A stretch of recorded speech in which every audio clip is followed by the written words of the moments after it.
السلام علیکم ورحمۃ اللہ وبرکاتہ۔ بسم اللہ الرحمن الرحیم۔ پریشانی اور غم دور کرنے کا ایک نبوی نسخہ۔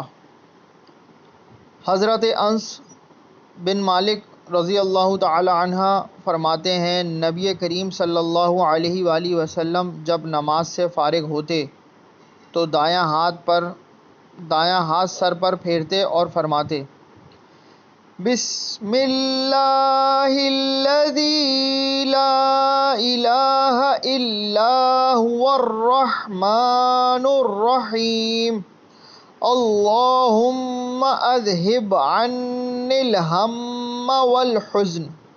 ترجمہ: اللہ کے نام سے شروع کرتا ہوں جس کے سوا کوئی معبود نہیں، وہ بڑا مہربان اور بہت رحم کرنے والا ہے۔ اے اللہ، تو ہر فکر و غم کو مجھ سے دور فرما دے۔ ایک روایت میں یہ ہے کہ اپنا دایاں ہاتھ اپنی پیشانی پر پھیرتے اور فرماتے، اللہم اذہب عنی الہم والحزن۔ ترجمہ: اے اللہ، تو فکر اور غم کو مجھ سے دور فرما دے۔ آمین۔ میرے چینل کو لائک کیجیے، شیئر کیجیے، سبسکرائب کیجیے۔ جزاک اللہ خیرہ۔